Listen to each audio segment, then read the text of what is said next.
ആയുസ്സും ജന്മവുമെല്ലാം കാലവും സമയവും കൊണ്ടാണ് നാം കുറിച്ചു വെക്കുക. ദൈവത്തിന്റെ ആയുസ്സിനെ സമയം കൊണ്ട് അളക്കാനാകുമോ?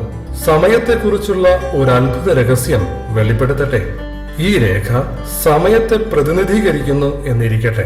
ഗണിതശാസ്ത്രപ്രകാരം ഒരു രേഖയുടെ ഇടതുവശവും വലതുവശവും അനന്തമാണ്, അഥവാ അവസാനമില്ലാതെ നീളുന്നതാണ് എന്നറിയാമല്ലോ. രേഖയുടെ മധ്യത്തിലുള്ള ടി എന്ന ബിന്ദു നിങ്ങൾ ഈ വീഡിയോ കാണുന്ന ഇപ്പോഴത്തെ സമയമാണെന്ന് കരുതുക. സമയരേഖയുടെ ഇടത്തുനിന്നോ വലത്തുനിന്നോ ഇപ്പോഴത്തെ സമയത്തിലേക്ക് എത്തിച്ചേരാൻ എത്ര നേരമെടുക്കും? ഇങ്ങനെ നോക്കിയാൽ ഇപ്പോഴത്തെ സമയമെന്നത് ഒരിക്കലും എത്തിച്ചേരാനാകാത്ത ഒരു പ്രതിഭാസമാണെന്ന് വരുന്നു. എങ്കിൽ പിന്നെ ഇപ്പോഴത്തെ സമയമെങ്ങനെ യാഥാർത്ഥ്യമാകും? ആരെങ്കിലും ടി എന്ന ബിന്ദുവിന്റെ വലത്തോ ഇടത്തോ ആൽഫ എന്ന ആരംഭ ബിന്ദു രേഖപ്പെടുത്തണം. ആൽഫ അഥവാ ആരംഭ ബിന്ദുവിൽ നിന്നും ടിയിലേക്കുള്ള ദൈർഘ്യം നമുക്ക് അറിയുവാൻ സാധിക്കും. ഈ ആരംഭ ബിന്ദുവാണ് ആദി അഥവാ ലോകാരംഭം. കാലത്തിനും സമയത്തിനും അപ്പുറമായ അനന്തമോ അനന്തതയ്ക്ക് പോലും അതീതനോ ആയ ഒരു വ്യക്തിക്ക് മാത്രമേ അനന്തതയുടെ ഉള്ളിൽ കടന്ന് ആരംഭ ബിന്ദു അഥവാ ആദിയെ സൃഷ്ടിക്കാനാവുകയുള്ളൂ. ആദി കാരണവും കാലാതീതനുമായ ഈ വ്യക്തിയെയാണ് ജ്ഞാനികൾ ദൈവമെന്ന് വിളിക്കുന്നത്. ഇങ്ങനെ ഒരാൾ കാലത്തിനും സമയത്തിനും അതീതനായാൽ അദ്ദേഹം അനാദിയായിരിക്കും. ദൈവം അനാദിയാണ്, അതായത് ആദി ഇല്ലാത്തവൻ അഥവാ ആരും സൃഷ്ടിക്കാത്തവനാണെന്ന് തെളിയുന്നു. അനാദി എന്ന സ്ഥിതിവിശേഷത്തെ നമുക്കെങ്ങനെ മനസ്സിലാക്കാം? ഒരു ഉദാഹരണം ശ്രദ്ധിക്കൂ.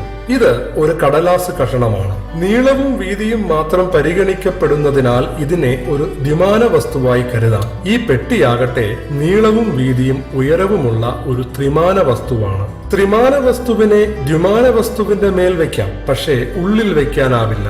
അതായത് ദ്വിമാന വസ്തുവിന് ത്രിമാന വസ്തുവിനെ അനുഭവിക്കാനാകും, പക്ഷേ ഉൾക്കൊള്ളാനാകില്ല. എന്നാൽ ത്രിമാന വസ്തുവിന് ദ്വിമാന വസ്തുവിനെ ഉൾക്കൊള്ളാനാകും. ഇതേ കാരണത്താലാണ് ആദിക്കുമപ്പുറമായ അനന്തതയുടെ മാനദണ്ഡങ്ങളെ മനസ്സിലാക്കുവാനാകാതെ മനുഷ്യബുദ്ധി പകച്ചു നിൽക്കുന്നത്.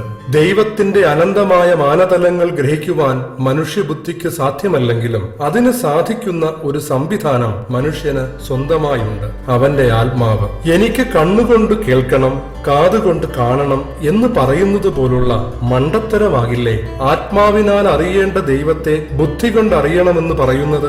അതുകൊണ്ടാണ് യേശു പറഞ്ഞത്, സ്വർഗത്തിന്റെയും ഭൂമിയുടെയും നാഥനായ പിതാവേ, നീ ഇക്കാര്യങ്ങൾ ബുദ്ധിമാന്മാരിൽ നിന്നും വിവേകികളിൽ നിന്നും മറച്ച് ശിശുക്കൾക്ക് വെളിപ്പെടുത്തിയതിനാൽ ഞാൻ നിന്നെ സ്തുതിക്കുന്നു. ഇങ്ങനെ ബുദ്ധിയുടെ പരിമിതികൾ മനസ്സിലാക്കി എളിമപ്പെടുന്നവരെ ദൈവം തന്റെ ആത്മശക്തിയാൽ സത്യത്തിന്റെ പൂർണ്ണതയിലേക്ക് നയിക്കുമെന്ന് യേശു പറയുന്നു.